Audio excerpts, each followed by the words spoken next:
You're listening to Three Kitchens podcast, hosted by home cooks Erin Walker and Heather Dyer. Join us as we walk you through our experience with a new recipe, successes and fails. Let's all get inspired, cook better, and eat great food. I am going to attempt a fermentation recipe. I am going to make a ginger bug.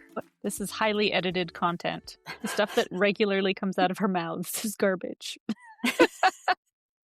We must be edited in everything we say every day of our lives. Yeah, exactly. And if you're wondering who those edited voices are, my name's Erin. Joining me is Heather. Hi, Heather. Hello there. And we are Three Kitchens podcast, and we have a recipe for you. Surprise, surprise. The best kind of episodes. Well, no, guests are also fun, but I always like these when it's just us gabbing about recipes. Yeah, I know. We've gotten into a good little groove, right? Yeah. All right. I am going to finally, after all of the years we have talked about it, I am going to attempt a fermentation recipe. Oh, okay. I am going to make, or attempt to make anyway, a ginger bug is what it's called. So this ginger bug can then be used to make a ginger beer soda or a ginger ale soda, which I love having in my life because I generally don't drink any alcoholic beverages. When I go out or I get myself something for a treat, I usually get myself some ginger beer. Yeah, and it started popping up on my Instagram feed that I could be making this ginger bug at home, and that through the process of making this ginger bug, I should be able to make my own carbonated drink using this fermented ginger. Yes. Apparently. I have heard of it. I'm acting all like, oh yeah, ginger bug. Like I know so much about it. I don't. Okay. I was like, Heather knows a lot about this. I can tell. She's just going to jump right in and I'm nodding and I'm like, educate me. oh, yes. No, I don't. I just have heard of it and I've been tempted to try it at different times. And I know we've talked about it in the past, but I've never attempted it or looked really into it. So I'm super excited for this. Yeah. So the first thing that is going to take some time, because I think we both know that fermentation is sort of a, is it going to work process? I don't know. It seems kind of like kitchen witchery. It seems a little bit magic. You put these things together in a jar and suddenly you've got this fermented thing that you can eat or use, or I don't know. The magic happens in that jar. So it's going to take, it says, 3 to 4 days to ferment. That's actually faster than some things. Which is pretty quick, but I'm not expecting to be successful the first time just because, you know, I'm always anxious about fermenting. This reminds me of like when we made sourdough bread and my sourdough starter was a complete non-starter. Like it didn't even get... It was the sourdough non-starter. Yeah, it was just the big, and I think I tried it twice and failed both times. Like, I don't know why, but I just completely bombed the starter. So I hope you don't have to do it twice, but you might. I hope not. But my goal is to make 2 of them so that you can have a bug of your own. But then after I have made my ginger bug, I'm then going to make the syrup that I'm going to use to make my ginger beer. So it's kind of a 2-step process. It might take me some time to get my ducks in a row to get it right. But everybody that I'm seeing online is making it look really easy. They have a way of doing that, Erin. I know. Magic of editing, or yeah, maybe they've actually done it like so many times. They just make it look like, oh, I'm going to give this a try. Oh, it worked so great. No, and really they've nothing. been doing it for 20 years and they just didn't tell you. Yeah. So I'm going to go down this path. I have never experimented this side of things at all. The only things I have successfully fermented were my sourdough starter was a starter. I'm on what, Joe the Third now or something. So It needs a new name. It needs a new name. Heather I've doesn't heard like some my really good ones. Now, of oh course, I can't think of them, but I've heard oh wah, some wah. great ones. Yeah. So my sourdough was a go. Hmm. I've tried some cabbage before, but I've never been like really happy with it. And maybe it's just because I'm so used to what I get in the store that the real deal, it takes some time to figure out. I'm Yeah, not and I think that sure. can sometimes happen, right? It's like Yeah. because we're used to a processed product, Yeah. when you make it yourself and it tastes different, it probably actually tastes the way it's supposed to, but we're not used to it, and so it's an adjustment. Yeah. Yeah. So that I've never felt 100% about that. And then do our salted lemons? I mean, it's a preserve, but I don't know if it's really I don't think it fermenting. ferments, but what about a shrub? Oh, Does that okay. ferment?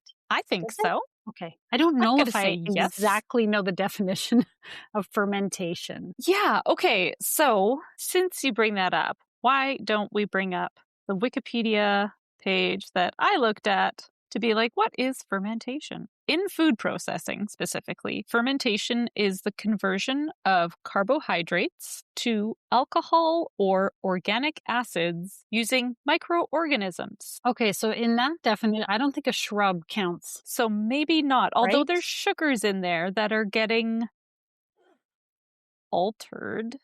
Mhm. Ooh. So good. I need to make one. And so, fun nerd word of the episode is the science of fermentation is known as zymology. Zymology. Mm. So, come figure out this zymological process with Oh, us. good. Ooh. Good use of the word. Um, am I able to ask at this point why it's called a bug? Do you know that? I'm going to guess that it's called a bug because I don't know for sure, but because it's like your starter, because it's your living organism. It's like the base. It's the thing that you're keeping alive in order to make a product with it. Okay. So from what I understand, once you make your ginger bug, it is much like a sourdough starter in that we're going to be feeding it sugar and ginger periodically throughout time to keep it alive once we've got it going. And then when I go to make this ginger beer, I'm using a very little amount of this bug in there. And so you can go further, like you can use it to kind of grow your next culture. Yeah. Does that sound like a good enough reason? Sure. Yeah. I I'm mean, going that's to kind go of with what I was that. thinking. I just didn't know if there was another reason why it was called a bug. I kind of thought of the living, because it's a Mm. living thing and it's kind Yeah. of a cute name, even though you don't want to think of an insect. So, like, you know what I mean? Yeah. Whew. Something like that, maybe. Yeah. Yeah. Well, this sounds exciting. I love ginger beer. Spicier, the better. Hey, listener, have you visited our website? You'll find our entire catalog of episodes. Can you believe there are more than 170 of them, including the Speakeasy Cocktail series and almost all of our recipes? It's easy to find. Just type in www.threekitchenspodcast.com or check the show notes for a link. Now, let's get back to the show. Well, we're going to talk about how to make a ginger bug and then how to use that to make some ginger beer. Bug. Every time we say bug, it's just so weird. So all of the process of doing this was fairly simple, pretty easy to do. It just took some patience and faith. Before I started any of this, because we are making a live culture, we want to use water that doesn't have chlorine. We want unchlorinated water. So what I did to remove chlorine from the water was just ran my tap and filled up a jug and just left it uncovered on my counter overnight so that when I was ready to go make my ginger bug, I had this ready to go. So they say you can use filtered water for this. I'm not going to go out and buy filtered water. You can just do this at home. It's a step that's going to save you money. It takes a little bit of time, but easy. And then you want to use filtered water all the way, or this dechlorinated water all the way through this so that you don't go and kill that nice little bacterial culture you have created that you want to work with. All right. So now when you start making your ginger bug, which is kind of think of it like your starter you would in sourdough bread, you want to take equal amounts of ginger, sugar, and water and combine them. So wash your ginger, keep the skin on, chop it up like fairly fine, but just, nothing special or fancy. And I just kind of eyeballed this in my jar. I was like, okay, so here's about half a cup of ginger. So I added in half a cup of sugar. And then I just topped it up with the filtered water. That's your bug. That's all you're doing to it. So again, this is a living thing, so you don't want to put it in a sealed jar, or else you're going to end up with probably something you don't want if you're not giving it oxygen to live on. So Okay. a piece of paper towel on top of your jar, and then like the screw top will just keep it sealed so you don't get dust or crumbs or whatever falling in there and contaminating your bug. And then I just popped it in my pantry in the dark and waited and waited. So what makes ginger like what I'm trying to figure out. Why ginger? Yeah. The right bacteria that we want to do this just happens to live on the skin and happily with the ginger because it's a root. It's creating the right environment for this type of bacteria to grow in. It's kitchen witchery. It's kitchen witchery, yes. Let's just call it magic. I'm happy with it just to be magic. I don't need more, I guess. The process was every day I was supposed to, and I did, feed my brand new starter 1 tablespoon of fresh chopped up ginger and 1 tablespoon of sugar. So to start it out, I was feeding it 3 days in a row. Once you've done that 3 days of feeding, sit back and wait for the magic to happen. Just wait and see what happens, because you were like, I don't know if anything's happening. It'd be like a couple days and I get a text. Not sure if something's going on in there or not. Not much happening. Still not much to report. Oh shit, I think this is a failure. I'm not getting what I expect. It said within 5 days you should have this ginger bug ready to go. But considering the things that we know about our kitchens, we live in this nice cold climate. Our kitchens tend to be a pretty cool place in our houses. And, maybe that doesn't give you the best culture speed. So this took just over a week. I'm going to say it was between 7 and 10 days before I noticed that my ginger, which was kind of floating up on top in my jar, had little bubbles dispersed all through it. All of a sudden, there were all these little bubbles. And I was like, oh, that's a good sign. Because what I want to happen is I want these little bacteria to go and start eating the sugar and producing the CO2 gas. I want to build up a really rich culture of bacteria. And my liquid in my jar became a lot cloudier and kind of like darker colored. So I was like, okay, the signs are there. Things are starting to happen. So then I had to go and make the ingredients for our ginger beer. I was like, all right, I'm ready to go. I've got my culture. So the suggestion was to make a simple syrup that had ginger in it, let it boil for a while to extract all that gingery flavor. Strain it. You put your syrup, you put your bug, or you put your syrup, you put an amount of your bug in there, and then you top it up with filtered water again. And then by the next morning, I've got ginger beer. So when I did this and made this for you, my simple syrup that I made with my ginger, so it was half a cup of sugar, half a cup of water, and then I'm going to say maybe half a cup of ginger that I had cut up and roughly chopped up, just like I did for the bug that I made. I popped that on a saucepan and I let it boil for 30 minutes. I put in, so the half a cup of simple syrup, once it cooled down, I put it into my bottle. I decided to add half a cup of ginger bug that I had strained so that the little pieces of ginger and whatnot didn't go into my drink, so I didn't have to chew on that. And then just topped it up with water. It wasn't super gingery.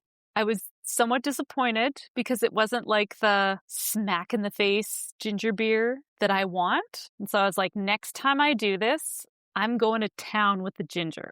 Ooh. So I got my bottle back from you. It's got one of those tops that you can pop off. So I'll actually bring it in here and gas it this morning for all of us in a second. But so last night I did the same sort of simple syrup with half a cup of water, half a cup of sugar. And then I took a hunk of ginger root, a really good sized one, and I grated it on my box grater because it really like grates the ginger and really like bursts the cell walls and like gets all that juice out. And I popped it in the pot and I boiled it for 30 minutes again. And then I let it cool down. Oh my God, is this ginger beer ever spicy this time? It's perfect. I'm so happy with it. It's way stronger. So I think it's just perfecting the level of ginger that you want in there with the amount of sugar, finding out how that extracts best. And then, like, I have a really happy, active ginger bug, it seems right now. So maybe I don't need the full half a cup of ginger bug to go in there. Again, some of the people that I was following on this, they were just like, oh, here's some syrup. Oh, here's some bug. Oh, fill it up with water. And I was like, whoa, there are no measurements here. So I tried to give what I thought were the measurements that they were going with. And that's where I landed. But I'm sure I can adjust those around and make it a little bit different. Mm-hmm. But now Yeah. I have fermentation fun in my house. And you gave me the ginger bug as well, so I can try making Yes. it too. I can't wait. I've been waiting for these instructions for the ginger beer. Oh.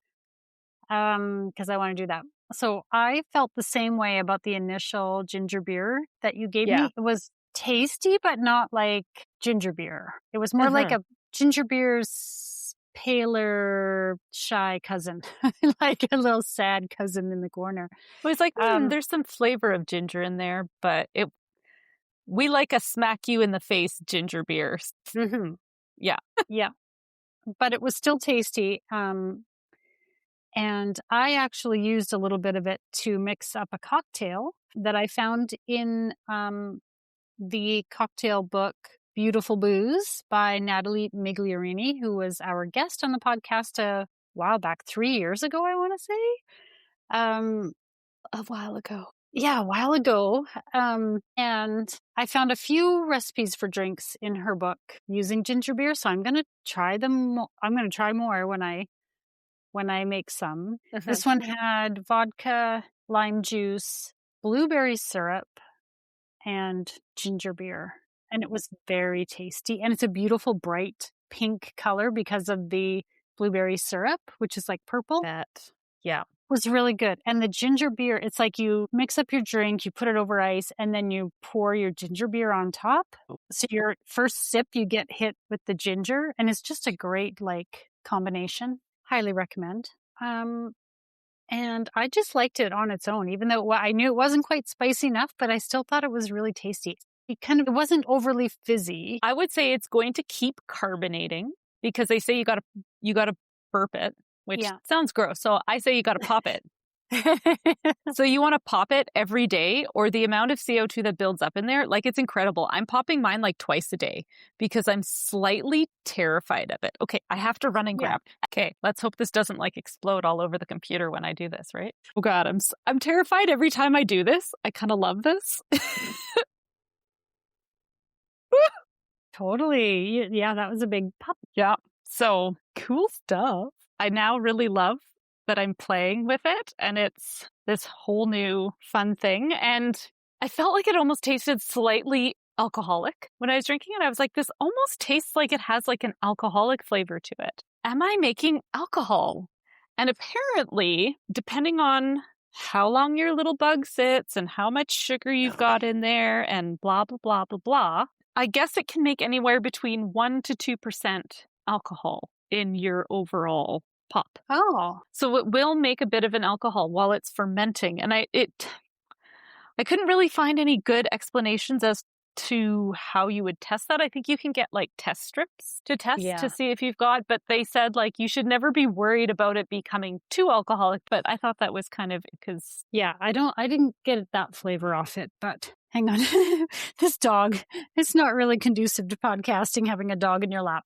Yeah. And so I did a little bit of research into, because this kind of goes along the line of like this healthy gut bacteria type of thing. If you're going to be making your own carbonated drinks like this or doing your fermentation stuff.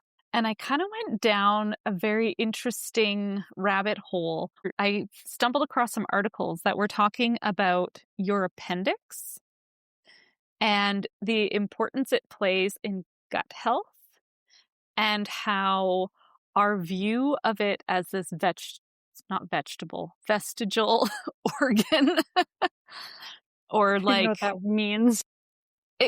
It means like this left behind thing that hasn't been removed from with no our purpose. bodies, purpose kind of. Okay. So I guess our understanding of that isn't as thorough as we may have thought.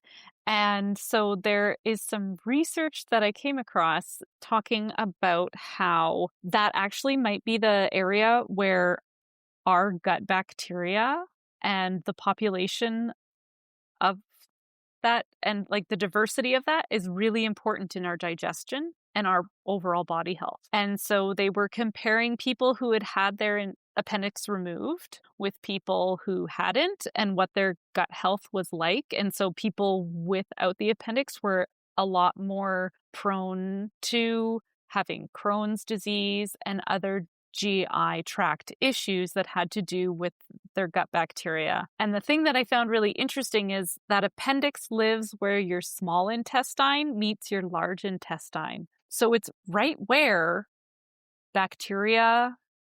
new bacteria get introduced into your digestive tract. So it's really interesting that this maybe plays a role in like maintaining your gut health. And sort of people who eat more fermented foods have a more diverse and rich gut health. And apparently their appendix functions better because I guess it does have a function. Wow. That's interesting. Yeah. I have my appendix, so maybe it's doing me some good. Well, this has been a very interesting episode. Well, this is fun. I'm glad you tried it because I'd been hearing about ginger bugs for years and didn't really know. I didn't really know what you do with it after. And that's why I had asked you the other day, can you do anything else with it besides make ginger beer? And you're like, I don't know. So I guess that's further research for everyone to do once you've got yourself a bug. Yeah. And go see if there's anything else you can do with it. I bet in a certain dose, you could just take the bug as part of your gut health routine. I would think in a certain amount of it, depending on your situation. But why not make the beer? The ginger beer is so tasty. And honestly, like it just, you know how when you don't feel good, I don't know if this is in your house, but like the first thing my kids or I want if my stomach's off is ginger ale. Yeah. Or something with ginger in it, right? Like it's something that I gravitate to when I don't feel good. So now like having a little bit of this after dinner every night just feels good. I don't know. Is that the little aperitivo? Nightcap? It's my nightcap. Nightcap. I don't know I think a nightcap's just supposed to help you sleep. I think it's a digestive. There we go. Yeah. Love it. Love it. She's having some right now, you guys. She's drinking little ginger beer. But yeah, this one's way more gingery. It's much better. I can't wait to make some. Fermenting is freaking nerve-wracking. And man, it is so hard to be patient when you ferment anything, I tell ya. And now for the fine print. For links to recipes and many other random things we talked about in this episode, check out the show notes or our website, www.threekitchenspodcast.com. Join us on Instagram, Facebook, Threads, YouTube, and TikTok to see what we're cooking up next. And if you love the show, tell a friend. Word of mouth is the #1 way people learn about new podcasts. Thanks for listening. My husband was like, "What's in this jar over here?" And I'm like, "It's a bug." He's like, "What?" My husband mistrusts any jars in the fridge on the counter. Yeah. Something's fermenting.